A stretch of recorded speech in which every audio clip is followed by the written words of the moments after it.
Are Wednesday, December the 6th. It's 1:15 p.m. Eastern Standard Time in the New York area, but it's also, 6:15 in London. It's 7:15 in Paris. It's probably something like 1 in the morning in Singapore, in Hong Kong. It's something like 12 or 11 o'clock, 11:15 in Mexico.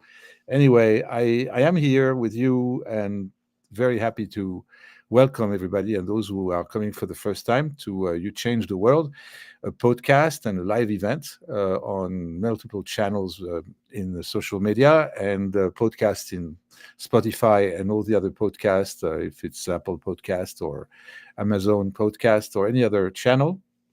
And we here, in our coaching capacity, we are here uh, sharing some experiences that we have with customers, with clients that are coaches, that are executives or managers in the workplace, professionals. They are of all, walk of lives, and they really are talking about things that are fascinating.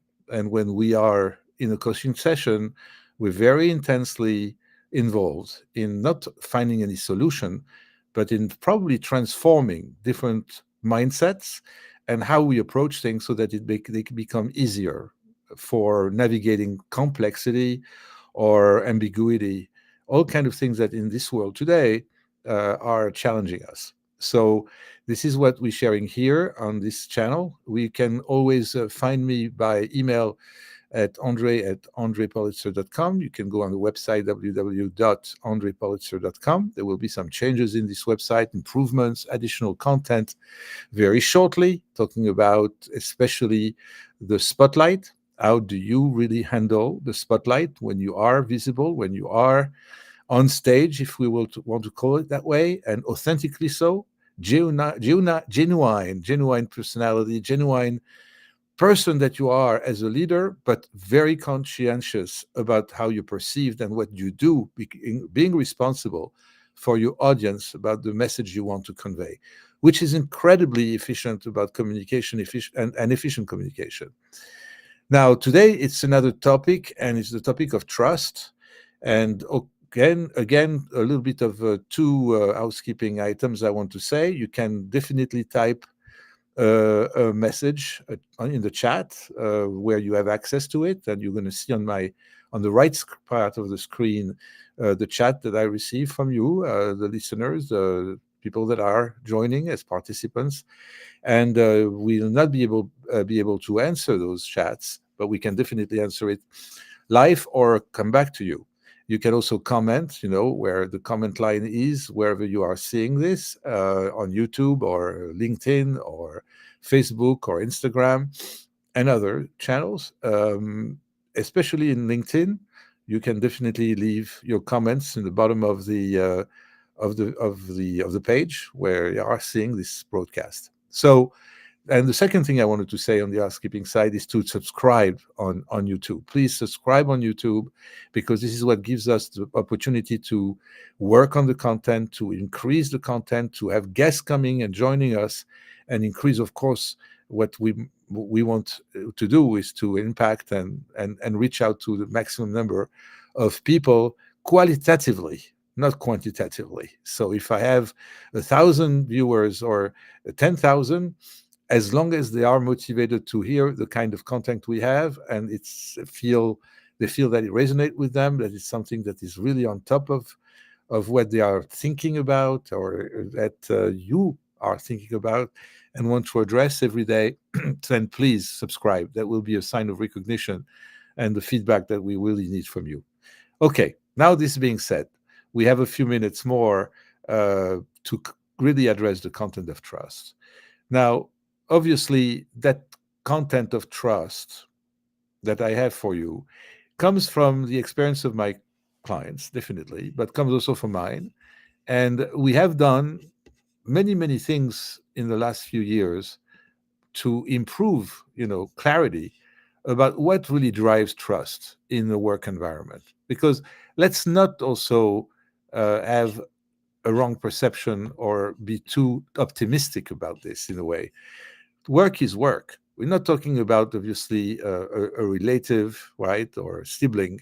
We're talking about a coworker, about a boss, or about direct reports. We're talking about collaboration. We're talking about many things that in the work environment, even work friends, that we need to make our life, easier, and to also be happy, because we cannot be happy being isolated. um, COVID and the confinement issues did not help people to feel very happy, because they were even more isolated. And for every ripple effect of COVID, even to this day, people staying home and working 24/7, right? Or working a lot of hours, but from home. In one aspect of it, it's definitely nice. No commute, much more opportunities to really enjoy the family and have more mastery and ownership of your time. But it is definitely also cutting you off the opportunity to interact with people. And trust is based on time and interaction. I don't believe in a trust that is virtual to the same extent as it is when we are experiencing someone face to face. So that's the first dimension of trust. How much are we involved in the relationship will determine the level of the trust. Are we agreeable on this? The relationship, the quality of this relationship will determine to a certain extent, or to a large one, how good quality of trust do we have between two people, or between one person and a whole group of people. Second aspect that I want to bring to the trust, of how to establish a good foundation for trust, is definitely to be consistent in being truthful, so I can rely on what you're saying. And I realize with time that you're really keeping your ideas straight, and that you're consistent in what you do, and you say what you do, or you do what you say.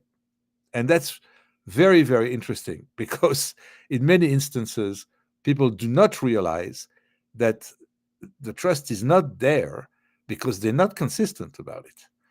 Say, for something that is pretty common in the corporate world, or in the world in general, that politics is going to make you biased. And whatever you're going to say or think or dictate, dictates you, the politics dictates you to take a certain angle about things. And when you are reporting back, or you're sharing an idea, or you're sharing an information, as you are not consistent about the truth of it, you did not verify it, or you have been told to say something, or you've been told to think something, because today this is going almost to the level of brainwashing in some instances, really, right? The woke culture is something that I feel has very much to do with brainwashed people that are smart, but are now driven to believe things that originally, in their very core, they never believed in. They're just really looking at something, or listen to a story, and then they believe it, and then it brings to the next level and the next level, and it creates all kind of things that are today extremely regrettable, extremely challenging in our society, in our lives, and very little people have clarity about those things. But anyway, I close the parenthesis on this, and I continue on the trust level. Based on how much truthful you are, definitely trust is going to be a driver. The truthfulness of and your sincerity is going to be a driver, sorry, to build trust. Third aspect of trust that I really think is very important in our experience of it in the workplace and in the collaboration space, and whatever we want to achieve, in our leadership and our influence, so that people trust us, is how much we care about the other people. And the caring is something that people feel very well. You don't have to be intuitive to have a good sense of what the people cares about, what someone cares about, if it's about you. And I think that if I'm a leader and I deal with someone and I care for that person and I'm sincere about this caring, that's going to make me a trustworthy individual for that person, right? Very basic, very simple. But if you're not caring for that person, or if you're biased with this person, don't expect that person to trust you. Obviously not. And you're going to prove along the way, many, many times over, that you're not reliable. It's very regrettable and sad in the same time that the majority of us, the majority of leaders that we are, if we are leaders or ever level of leadership, because this is about leadership development. So, what do we develop in our leadership to be better leaders? Is that sense of caring, that sense of being truthful, that sense of being authentic, in the same time, of course, refined, tactful, right? Respectful. It's all kind of little ingredients in this recipe that makes you very consistent in who you are. And when you come to the workplace, you become all of a sudden, right? Not all of a sudden, in fact, very much with time and the way you build maturity about this, a reliable person. I don't have any reason to lie to you. I have no reason to turn things around or write a story. And I do not have any reason to be competitive with you or to feel any competition from you. Because that's the fourth element I want to share, which is an obstacle to trust, is competition. We are in a very competitive society, and the competition makes, again, things pretty biased. I will think that way. I will make a decision this way. I will make a move to this direction because my mindset is to win over you. Is that there will be a winner and a loser in this race. By the way, there is things like that in an organization. We cannot deny that. Sometimes there is competition. If I have only 3 directors' position to promote senior managers to, I will promote 3 senior managers, and there will be some others that will be left behind. So there is a competition, right? And you might want to decide those promotions. I'm really, I have to be very careful because you see, that's a very good example. Promotion and promoting people when we can't promote everybody, and when there is more than we can promote that deserve the promotion. It's a challenge for the decision maker. It's going to have to not justify anything, but it's going to have to explain. And the explanation will again be truthful, because the more truthful this explanation will be, and the more people will trust that that person comes from a good place. We can say things like, and it's not to rely on, to kind of delegate responsibility, but I will probably say something like, I'm not the one to decide the final budget for my department. I have only 3 positions of senior managers for 2024. I want to promote more than 3, but I can't. So now I have to add more criteria, more metrics of performance to see who is better that I can bring to this next level in 2024. And that will place another few behind, even by an inch, by 3 points, by something, but it is some kind of a race. When there is a situation like that, how do I keep the trust from those who are not going to be promoted next year? See, that's a very good example. And what's going to trigger that trust in the relationship? Time, time, time that I spent with these people, working with them. You see sometimes those people who are with each other for a very long time. I'm coaching some people who have their boss for the last 20 years and more, because the boss took them also along with their moves. When they moved to the next position or a next company, they took along this person that was reporting to him or to her. That's something that happens pretty often, right? So I've been working 20 years with this person. I think that over 20 years, we have a sense of trust between the two of us. It's built up a relationship. It was showing a lot of side of each other that could really show you that the person is reliable or not reliable. So that's true trust, because there is also the fake trust. Like there's fake news, there is fake trust. I can pretend I trust you, I can fake it, and that's going to look very authentic, but it's not going to be true. And along the way, I promise you that those things do not sustain. At one point, it's going to fall apart. It's going to show. It's going to be revealed, and it's going to be a huge disappointment. So, I think I said enough about a principle of trust. But again, I really insist on the foundation of trust. One and once and for all, we understand that trust is based on a relationship.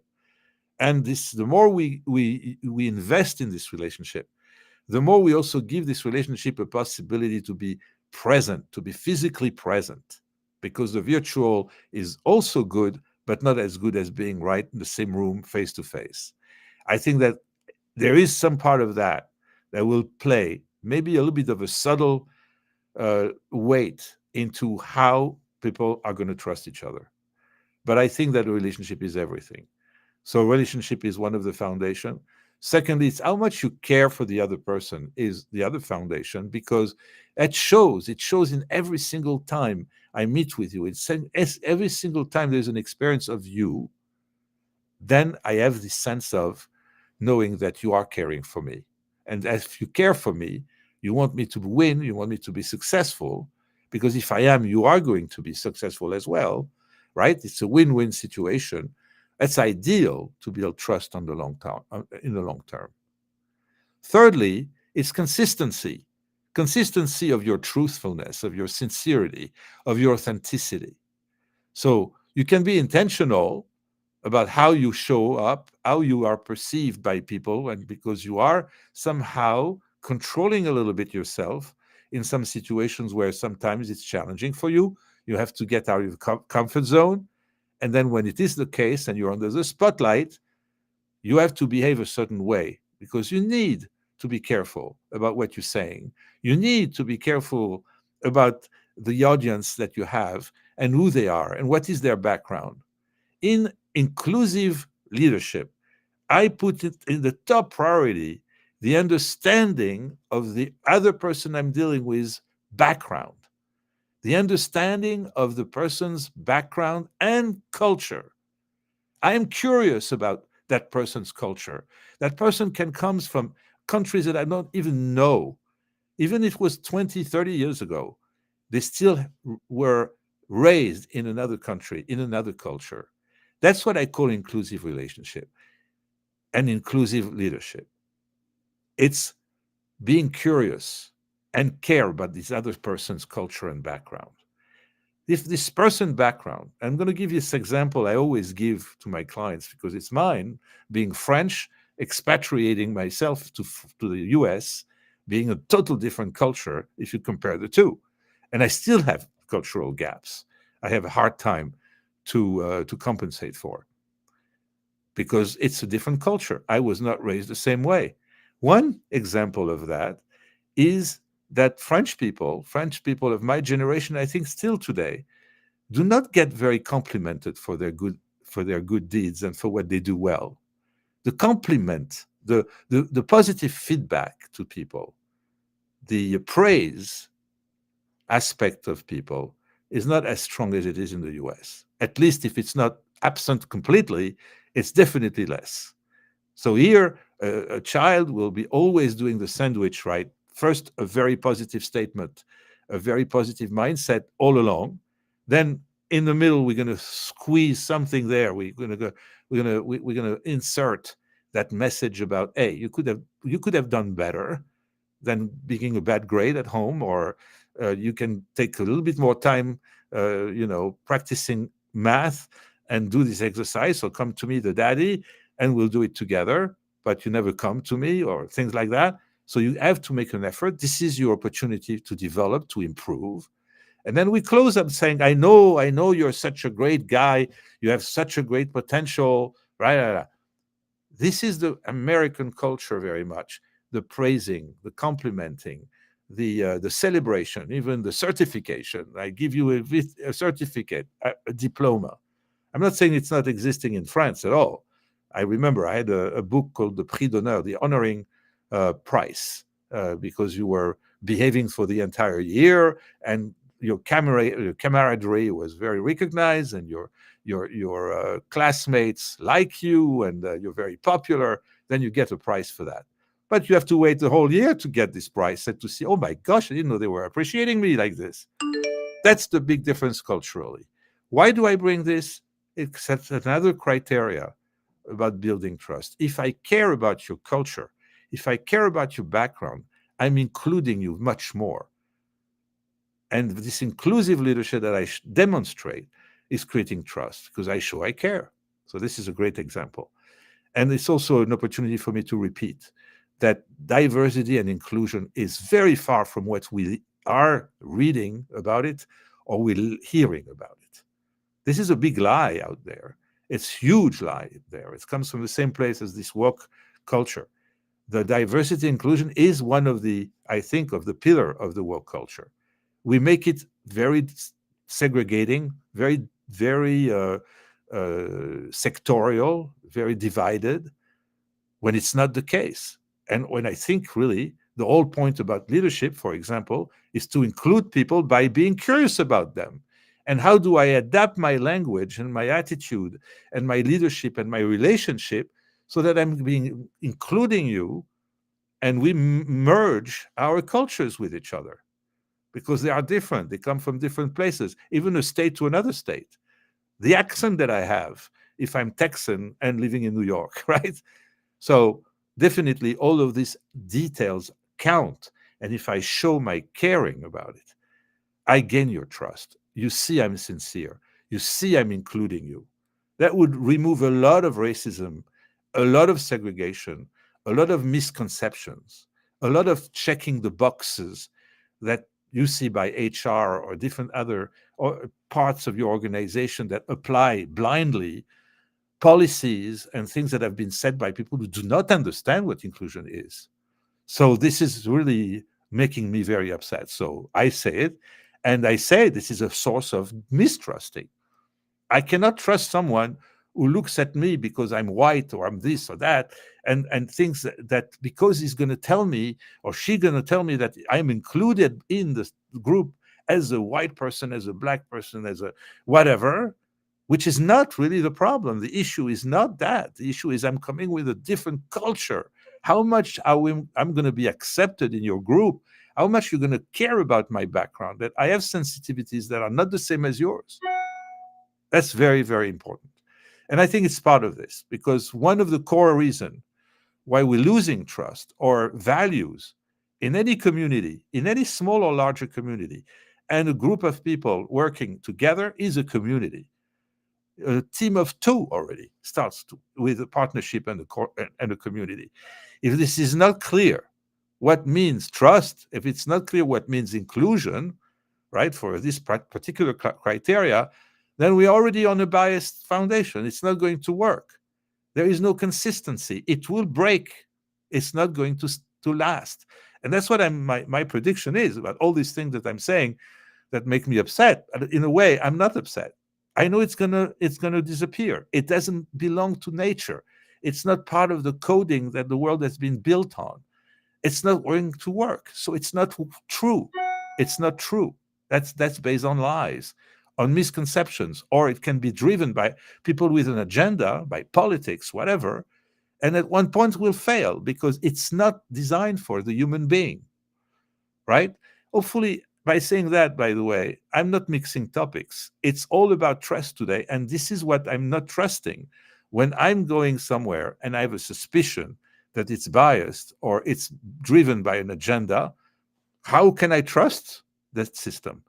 If I walk in the alleys of the building and I see on the wall, we are inclusive, it's diversity, inclusion, and there is a chief diversity and inclusion officer, and all the administration is going to be driven with that. I'm going to receive emails and communication about, oh wow, it's Hanukkah tomorrow night for the Jews, it's going to be Christmas for the Christians, it's going to be this and that. That doesn't show me inclusion at all.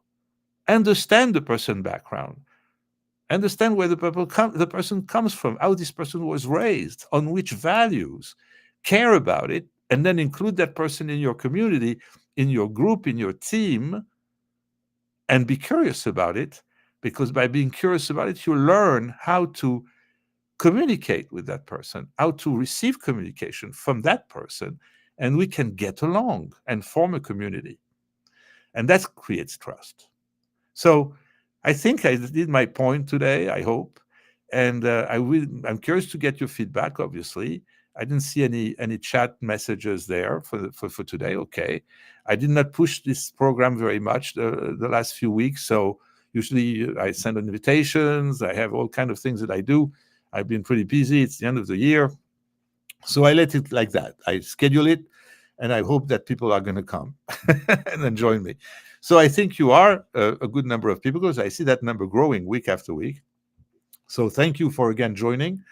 Thank you for being with me. Thank you for your in advance for your feedback, because that's only with your feedback that I can improve this program. And the monologue that I do here is not my ideal situation. We have guests here usually every week. It's been a little bit uh, not the case for the last few months almost, because there were different reasons that were majorly important that we had to take care of. So it's going to come back. We have to build consistency on that too. And again, thank you for joining today. Have a wonderful rest of your week and a wonderful holiday season, because it's coming very close. And thank you very much. Bye.